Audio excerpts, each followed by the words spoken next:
Welcome back, ladies and gentlemen. I hope you had time to get yourself some coffee, tea, or other beverage, and you are ready for the last session of the SASSETA Annual General Meeting. Before we start, I want to repeat the rules of engagement so that we are all on the same screen, so to speak. And also for delegates that may have joined the session now. During the proceedings, all attendees' audio links will be muted. Please send in your written questions via the chat box found at the bottom of your Zoom window.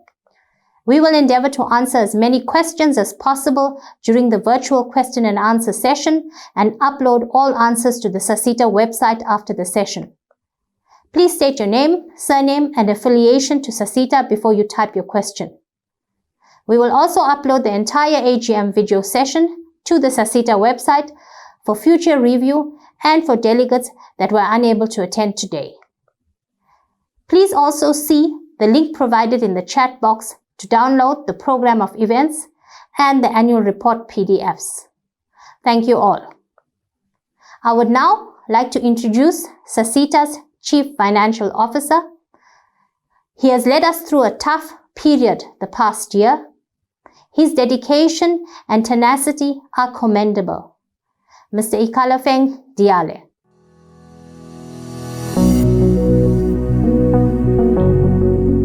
Thank you, Program Director, ladies and gentlemen, honorable guests. It is my pleasure to present to you the SASSETA financial statements for the year ended 31st March 2020. My presentation is a summary of the detailed financial statements in the annual report. As the Program Director indicated, the download for the annual report is in the Zoom chat box below. This presentation outlines the revenue and expenditure performance, financial position, commitments, fruitless and wasteful, and irregular expenditure. Our total revenue amounted to 503 million. Our total expenses amounted to 444 million. The expenses are segmented into three, being administration costs, mandatory, and discretionary grants.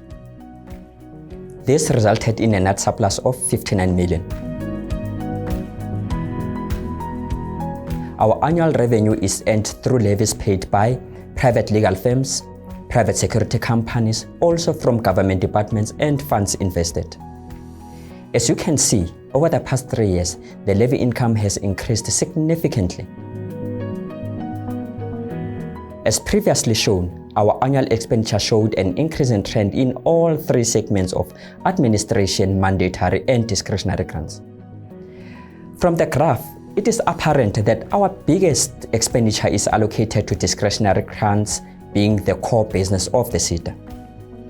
Administrative costs are basically for support structures within the SETA, such as human capital, accommodation, and other overheads. Mandatory grant expenses are informed by the extent to which companies applying for mandatory grants comply with the requirements. Our financial position shows a growing trend in total assets, leaving total assets of 545 million for the year under review. Similarly, our total liabilities increased to 103 million, leaving us with net reserves of 442 million. Our commitments to core business activities as listed were in excess of 423 million. We incurred unfortunate, fruitless, and wasteful expenditure of 4.9 million. This was triggered by delayed approvals from the National Treasury and contractual obligations relating to the acquisition of office accommodation. Another unfortunate instance of irregular expenditure was incurred. This was not as a result of violation of any procurement regulations, but due to the delayed approval for exceeding the budgeted administration cost, which technically is allowed in terms of the SETA grant regulations. By law, when such instances are incurred, they need to be investigated in order to determine whether any losses were incurred and whether any compliance processes were violated. This is in order to determine accountability and attach consequence management, and lastly to determine whether services were delivered or not. It was proven that all necessary steps were followed and the incurrence of fruitless, wasteful and irregular expenditure was due to approval delays that were beyond SASSETA's control. I am grateful for the financial performance and the audit outcome achieved. Thank you for the support received from the board, my executive management colleagues, and the entire SASSETA family. Thank you.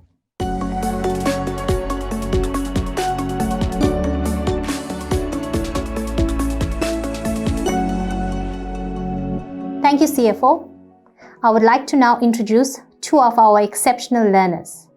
As you are all aware, the main purpose for the existence of SASSETA is the training of learners. Our first learner is Maria Beauty Mnyakeni.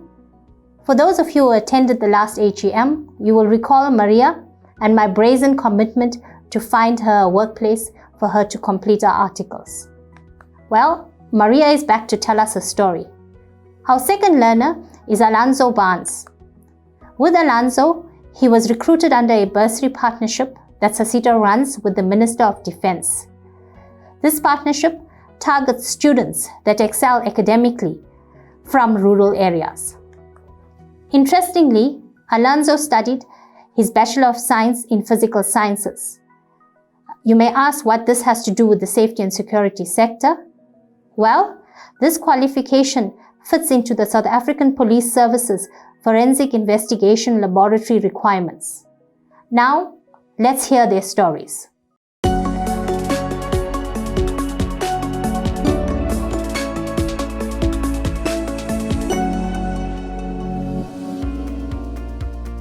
My name is Maria Beauty Mnyakeni. I was born and raised in Tembisa, but I'm originally from Mpumalanga. I'm living with my mother and my sister. I'm currently working in Joburg. I wanted to study law because I wanted to reduce crime that is happening in our country. I wanted to help our brothers and sisters that have been in prison for wrong reasons. Women are being violated. There's a lot of crime. I also want to help people with the legal matters. I applied for a diploma in legal assistance in Tshwane University of Technology in 2014. When I'm done with my diploma, due to the passion that I have in law, I continue further my studies with the University of South Africa, doing my LLB degree, which was funded by SASSETA. After doing my law degree, I went to University of Pretoria to do my PLT. And then SASSETA find me placement at South African Human Rights Commission to do my articles of clerkship. I want to specialize in conveyancing, in constitutional law, and family law and divorce. I've given this opportunity to go to school as I'm the only one in my family who managed to go to university in order to help my family. From the background that I'm from the very poor background, so SASSETA gave me this opportunity in order to uplift my family. If it was not for SASSETA, I don't know where would I be today. With this pandemic, many people are losing their job, many people are no longer working. SASSETA gave me the good opportunity to go and fulfill my dreams and pave my career path. I would like to thank SASSETA for the opportunity that they have given to me, for being kind and supportive. I promise that I will work hard and give something back to others, just like SASSETA did to me.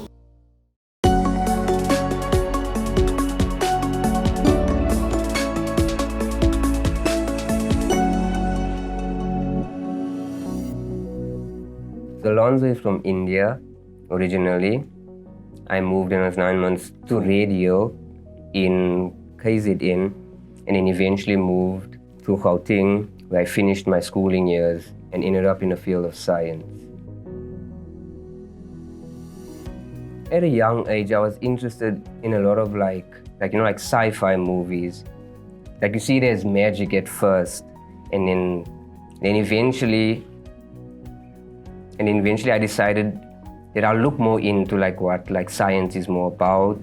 And in high school, when we had to decide like what we wanted as subjects, and I decided on like physical science and maths and life science, and that's where everything like started in terms of understanding what I want to become.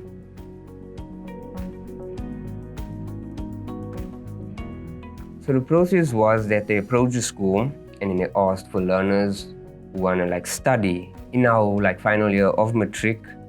And then like when we applied, and then we had to show the evidence that we applied, and it was like the first step. And then the second step was that we had to show that we were like accepted. And then like from there, and then we ended up in university, and then we were funded. I first decided on like engineering, and I looked at science, and I saw maths there, but I only saw it once. And I saw like microbiology, I saw thing. And I saw like, how can I say, biology, and there were more like, and I saw like physics, and I thought, this is everything in one. So science is like a vast range, and it can be applied in like the safety and security sector. So you can become a forensic scientist, you can become like a nurse, or like a field medic is on field when there's stuff happening. It's wide, like even in the police force, it's like a wide range. They don't only have their forensics, they have like their own like personal, like health inspectors and like and such, and all of us like falls under the field of science. When I received this opportunity, and personally, it's like I received like more than the support that I deserved actually. Like everyone supported me. Like younger family members like look up to me. So like my family supported me. So even when I finished my studies and I wasn't like immediately in something, as an adult I have an understanding that like only loving science is not enough. Like I have to make use of it like somehow, in like some way. I'll appreciate all like the milestones, all the factors that were gonna hold me back. I live by a motto. It says, do the work that no one else wants to do, and then enjoy the reward that no one else deserves. Like at the moment, I feel like a warrior. I think I've went through it all. Regardless of how much I want to be a scientist, there are factors that's really just like it's holding me back. So I decided, you know what? If you're gonna hold me back, I'm just gonna remove my shirt and continue running forward. If you're gonna hold me back, I felt what it was like to fall, but I landed on one knee and I stood up again. I would like to say thank you to SASSETA for the funding and the support that has allowed me to become a science graduate. I want to become a forensic scientist. Will you please help me achieve my dream?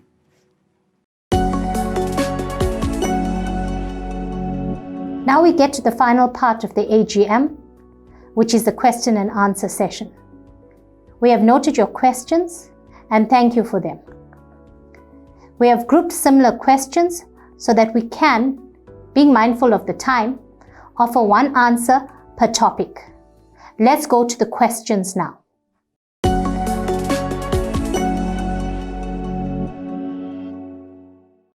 Good morning once again, ladies and gentlemen. I've noticed that over 150 participants has joined the AGM, and we are very grateful to you as stakeholders for staying with us throughout our AGM program.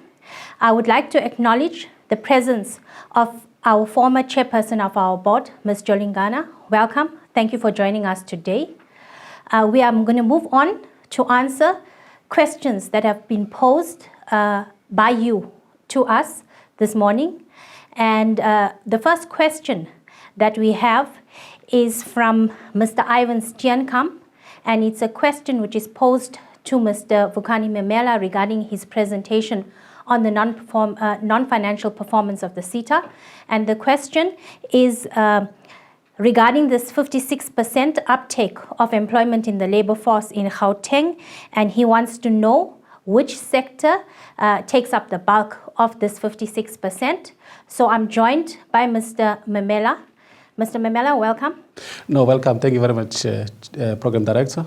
No, the question is quite simple. Gauteng is a big province with so many economic activities that are happening in Gauteng. I think his assumption is correct. The bulk of the uptake in the labor workforce in Gauteng, it comes from the private security subsector.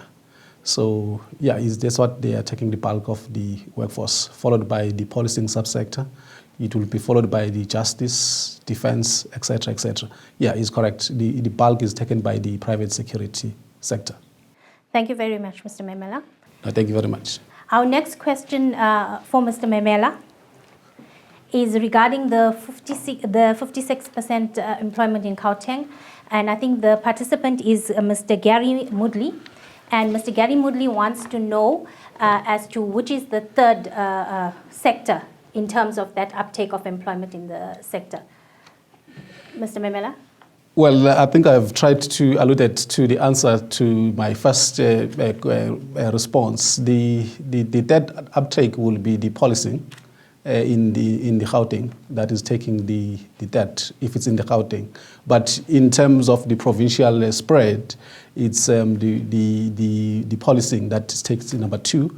But when you come to a Gauteng, particularly as a province, it's a policing subsector that takes the bulk of the uptake in the sector.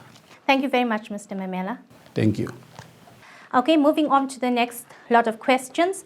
I'll be taking the next set of questions. We have a questions from Yvonne Shirindi from Vexlo Zone, and she wants to know regarding whether we fund projects which are in Malamulele.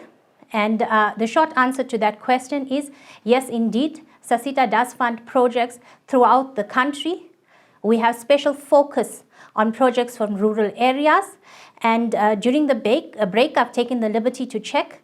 And we have 3 active projects that are running in that rural area at the moment. As regards the specifics as to why the application from Yvonne has not been approved, we will get in touch with her directly after the AGM to explain her where her application has fallen short.